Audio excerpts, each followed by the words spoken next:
여러분 안녕하십니까. 2019년 3월 25일 월요일 시무사설 비평을 시작하겠습니다. 먼저 경제 관련된 조선일보 사설입니다.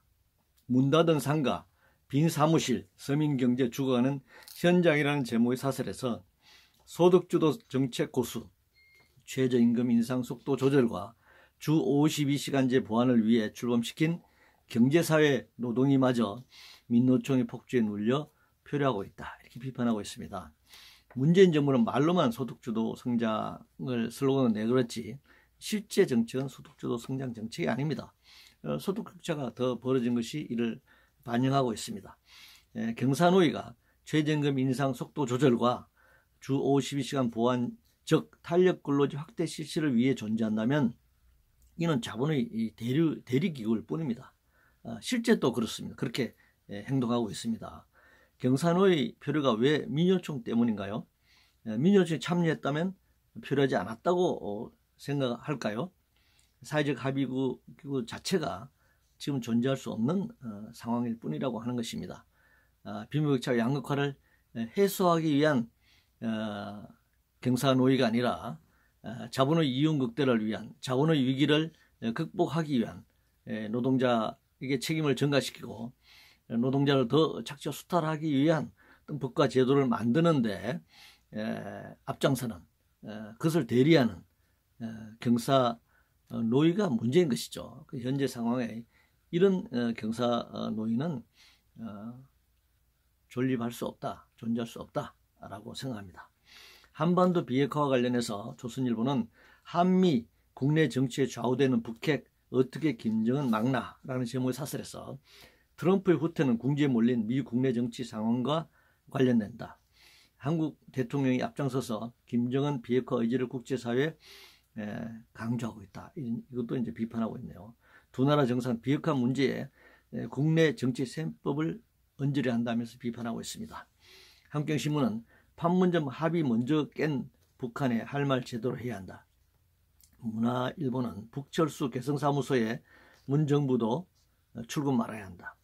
매일경제신문은 북비핵화 중재외교 근본적 성찰이 필요하다라면서 비판하고 있는데, 북미 간 협상은 당연히 두 나라 사이 국내 사정에 따라 굉장히 유동적이 될 수밖에 없습니다. 특히 북한보다는 미국의 국내 사정이 훨씬 더 유동적이죠. 거기다가 트럼프식 정치가 또 이 예측하기 어려운 그런 상황을 더하고 있습니다. 문제는 남한의 중재 역할이 굉장히 한계점이 분명하다는 점입니다.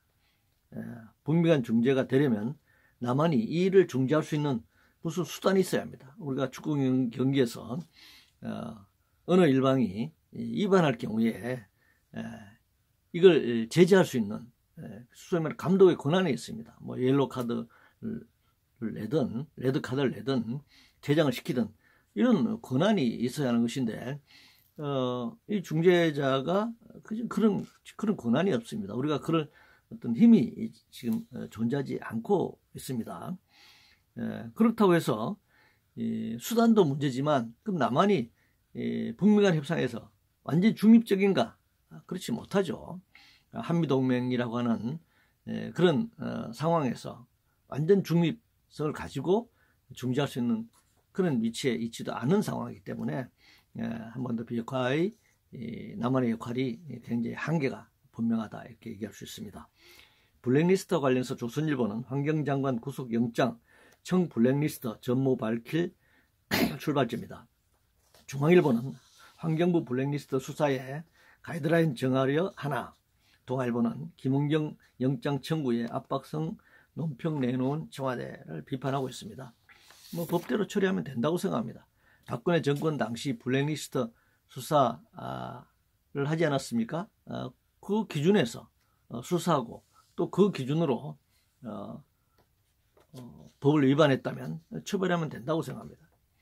장관 인사청문회와 관련해서 중앙일보는 야당은 팩트로 의혹 파헤치고 청와대는 결과 승복해야 한다라는 제목의 사설에서 국토부 장관 후보 필두로 3.8 개각 청문회 막 올랐다. 임명 강행 시 청문회 존재 이유에 의문이 제기될 것이다.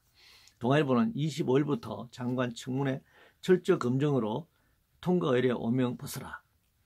매일경제신문은 장관 후보 인사청문회 국민 눈높이로 검증하라. 문화일보는 드러난 흠결만으로도 장관 후보 7명 전원 부적격이다. 이렇게 비판하고 있습니다. 야당이 동의하지 않는다고 임명할 수 없다. 뭐 그런 법은 없습니다. 총리와 달리 국회 표결을 거치는 것도 아니고 청문보고서가 채택되지 않는다고 대통령이 임명을 못한다. 이런 규정도 없기 때문에 공방이 벌어지더라도 대통령 임명하면 그만입니다. 현재로는. 국민의 눈높이라고 말하지만 그것도 예간 판단이 다르니 그 기준도 또 없는 것이죠. 다만 정책적 판단이 아니라 도덕적 기준으로 하면 가이드를 만들 후보가 될 자격부터 정하는 것이 옳겠다.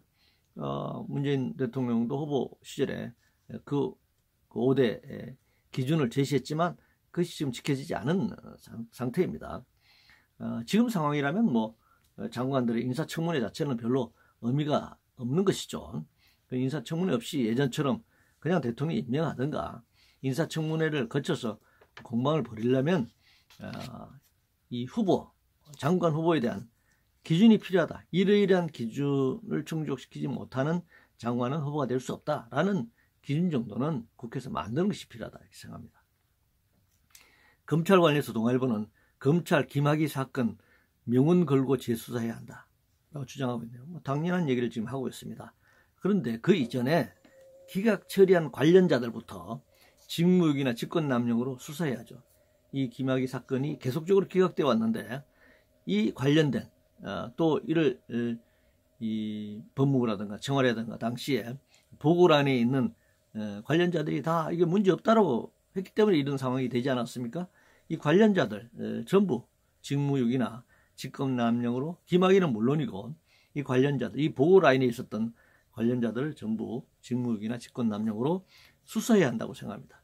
경영권 관련해서 한경신문은 행동주의 아닌 책임 경영에 주주 지지 몰렸다라는 제목을 사설해서 현대자동차 주총에서는 배당 및 사회이사 선임 안건이 모두 이사회 원안대로 통과되었다라고 말하고 있습니다. 그런데 그것이 재벌 경영 체제를 용인하는 것으로 해석해서는 안 될 것입니다. 경영권은 인정받고 노동권은 인정하지 않는 것으로 해석하면 오산입니다.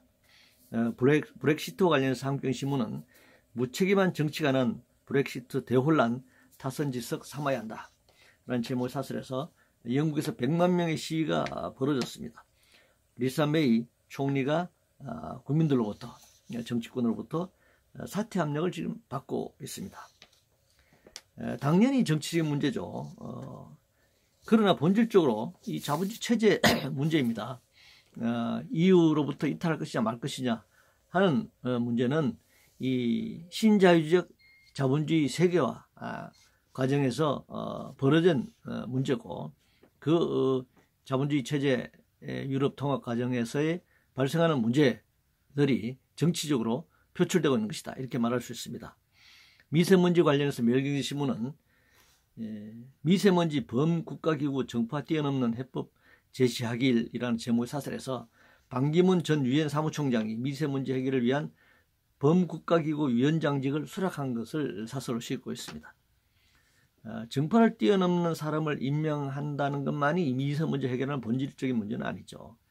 미세먼지를 발생시키는 근본 원인부터 규명하는 것이 필요합니다. 말하자면 자본주의 생산과 소비 이것이 굉장히 문제인 것입니다. 이 문제에서부터 출발해야 되는 것이지 무슨 정파를 뛰어넘는 해법으로 이 문제가 해결될 수는 없다고 생각합니다.